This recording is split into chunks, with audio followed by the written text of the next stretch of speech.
Un juguete para Juliet, de Robert Bloch.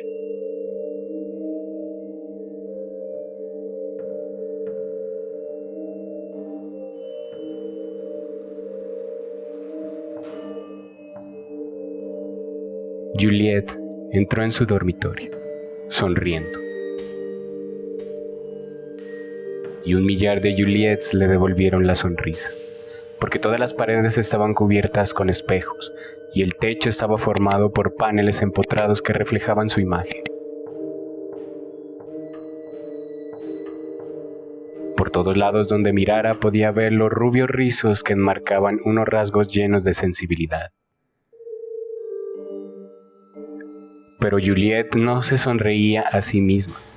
Sonreía debido a que sabía que el abuelo estaba de vuelta y le había traído otro juguete. Dentro de unos momentos sería descontaminado y se lo entregaría, y deseaba estar preparada. Juliet giró el anillo en su dedo y los espejos se oscurecieron.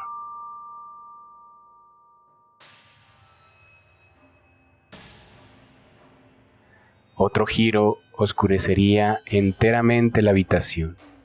Un giro en sentido contrario y los espejos volverían a brillar. Todo era cuestión de elegir.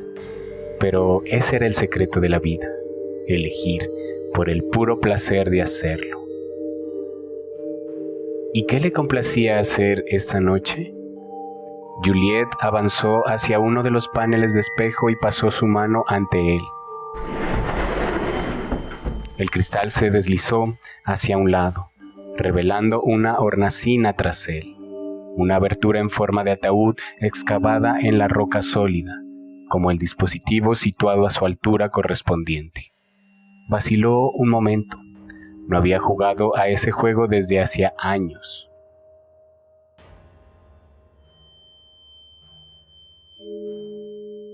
Otra vez Juliet agitó su mano y el espejo se deslizó, cubriendo de nuevo la abertura. Erró lentamente a lo largo de la hilera de paneles, haciendo gestos a medida que andaba, deteniéndose para inspeccionar uno tras otro lo que había detrás de los espejos. Allí estaba el potro y el resto de los instrumentos, la mesa de disección, con cientos de años de antigüedad y sus exóticos mecanismos. Tras el siguiente panel, los cables y electrodos que producían esas muecas tan extrañas, por no hablar de los gritos. Por supuesto, los gritos no importaban en una habitación a prueba de ruidos.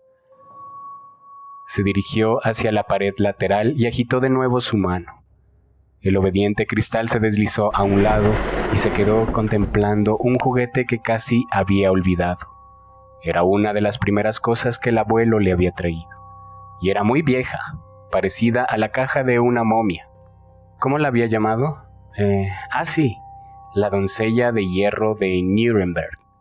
Eso era, con las afiladas púas de acero llenando la tapa por su interior. Tenías que ir con mucho cuidado al usarla para no arruinar demasiado rápido la diversión. El abuelo le había enseñado cómo funcionaba la primera vez que le había traído un juguete realmente vivo. Y luego el abuelo se lo había mostrado todo. Le había enseñado todo lo que sabía, puesto que era muy sabio. Incluso le había dado su nombre sacándolo de uno de los viejos libros impresos que había descubierto escritos por el filósofo de Sade. El abuelo le había traído libros del pasado, al igual que le había traído los juguetes. Era el único que tenía acceso al pasado, puesto que era el dueño del viajero.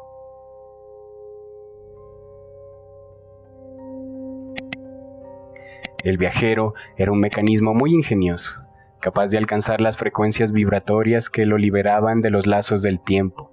En reposo, era simplemente un artefacto parecido a una gran caja cúbica, del tamaño de una habitación pequeña. Pero cuando el abuelo accionaba los controles y se iniciaba la oscilación, la caja se volvía borrosa y desaparecía. Estaba todavía allí, decía el abuelo.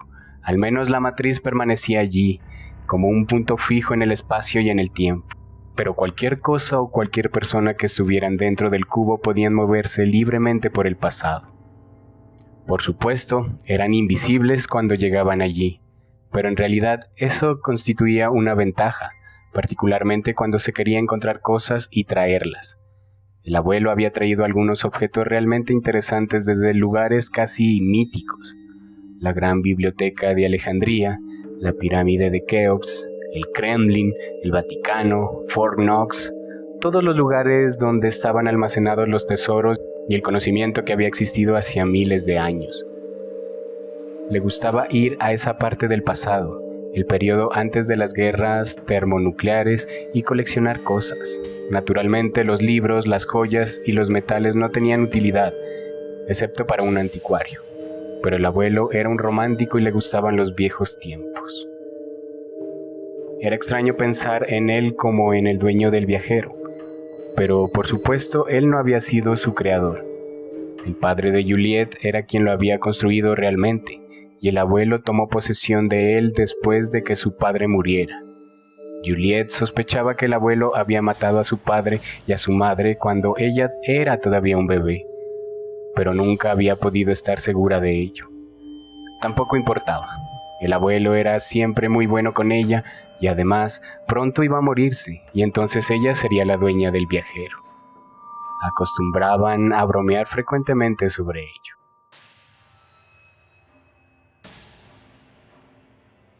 «He hecho de ti un monstruo», decía el abuelo, «y algún día tú terminarás destruyéndome. Tras lo cual, por supuesto, procederás a destruir todo el mundo, o lo que queda de él». ¿Y eso no te da miedo? Claro que no. Ese es mi sueño, la destrucción de todo, un final para esta decadencia. ¿Te das cuenta de que hubo un tiempo en que había más de 3.000 millones de habitantes en este planeta? Y ahora hay menos de 3.000, encerrados en estos domos, prisioneros gracias a los errores de sus padres, que envenenaron no solo el mundo exterior, sino también el espacio abierto en su intento de transformar el orden atómico del universo. La humanidad está virtualmente extinta. Lo único que harás tú será acelerar el final. Pero, ¿no podríamos ir hacia atrás a otro tiempo en el viajero?, preguntaba ella. ¿Hacia atrás? ¿A qué tiempo? El continuum es invariable. Un acontecimiento conduce inexorablemente a otro. Eslabones todos de una cadena que nos conduce al presente y a su inevitable fin de destrucción. Contamos con una supervivencia individual temporal, sí, pero de ninguna finalidad, y ninguno de nosotros está capacitado para vivir en un ambiente más primitivo. De modo que quedémonos aquí y extraigamos todo lo que podamos de este momento. Mi alegría es ser el único poseedor y usuario del viajero. En cuanto a la tuya, Juliet». El abuelo siempre se reía entonces. Ambos se reían, porque sabían cuál era la gran alegría de ella.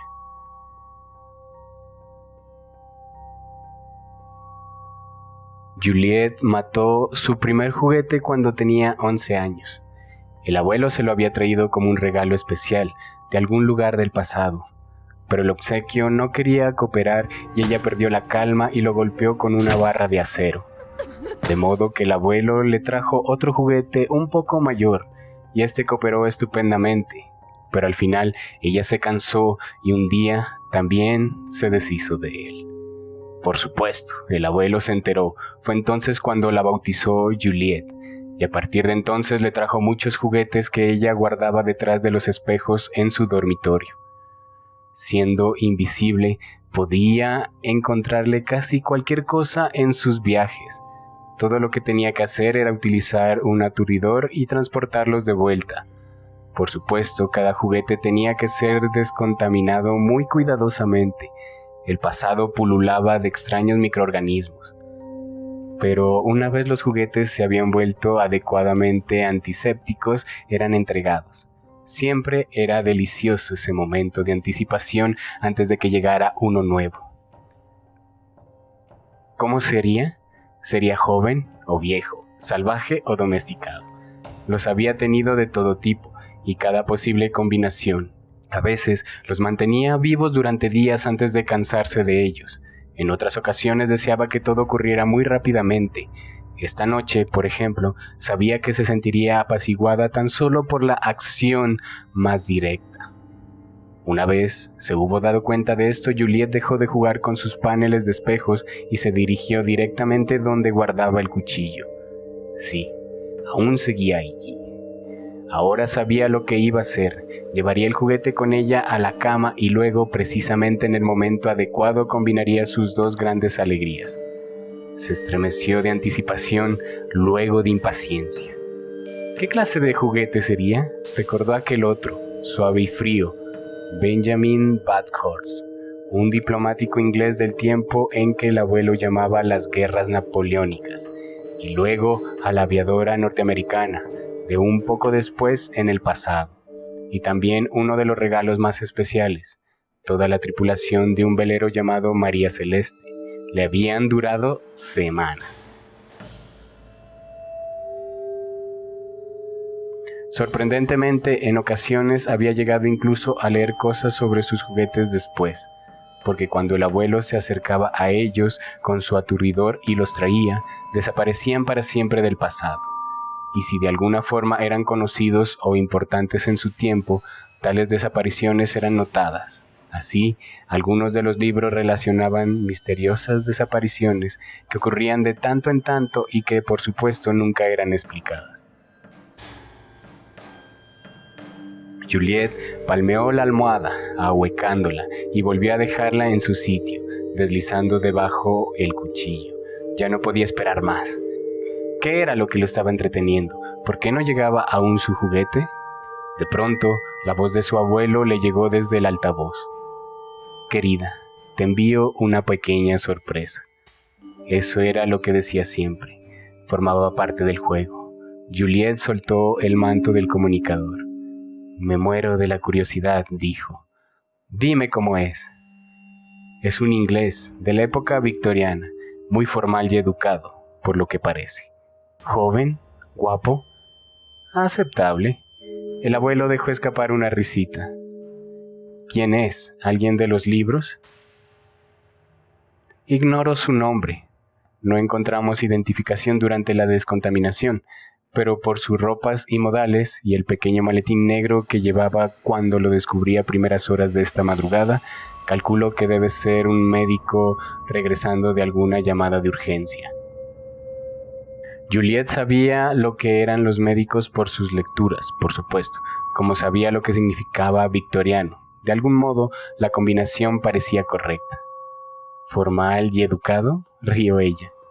El abuelo rió también. Tienes algo en mente, estoy seguro. Sí. ¿Puedo observar? No esta vez. Muy bien, no te enfades, te quiero. Juliet cortó la comunicación justo a tiempo, porque la puerta se estaba abriendo y el juguete entró. Ella lo miró dándose cuenta de que el abuelo había dicho la verdad. El juguete tendría unos 30 y tantos años, atractivo pero no guapo.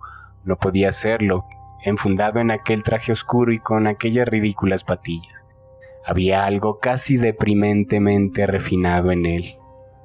Un victoriano enrojeciendo con la constitución de un toro e ignorante de que aquel era su matadero. Era tan divertido que ella no pudo dominarse. Avanzó inmediatamente y lo rodeó con sus brazos. ¿Quién? ¿Quién es usted? ¿Dónde estoy? Las preguntas habituales, formuladas de la forma habitual. Normalmente Juliet se hubiera divertido dando respuestas evasivas destinadas a desconcertar. Pero esta noche sintió una impaciencia que no hizo más que aumentar cuando abrazó al juguete. Este empezó a respirar pesadamente, reaccionando, pero seguía desconcertado. Dígame, no comprendo. ¿Estoy vivo? ¿O esto es el cielo? Ella se tendió de espaldas. Estás vivo, querido, murmuró, maravillosamente vivo, pero mucho más cerca del cielo de lo que piensas. Y para probar esa afirmación, su mano libre se deslizó bajo la almohada y buscó a tientas el cuchillo. Pero el cuchillo ya no estaba allí. De alguna forma había hallado el modo de abrirse camino hasta la mano del juguete. Y el juguete ya no era formal y educado. Su rostro era como algo surgido de una pesadilla. Solo un atisbo antes de que el cegador destello de la hoja se abatiera sobre ella. Una y otra y otra vez. La habitación naturalmente era a prueba de ruidos. No descubrieron lo que quedaba de ella hasta pasados varios días.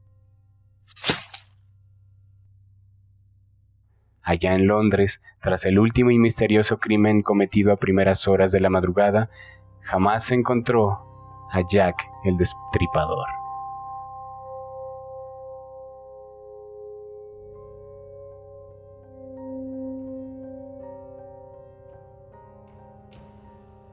Si el video te gustó, ya sabes que me apoyas mucho dándome like.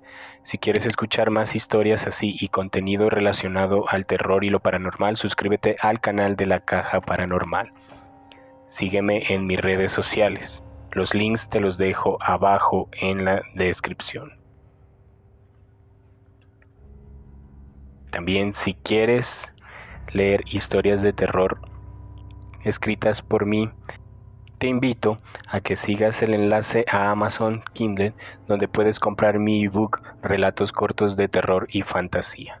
También está la versión en tapa blanda. Yo soy Luis y esto fue La Caja Paranormal.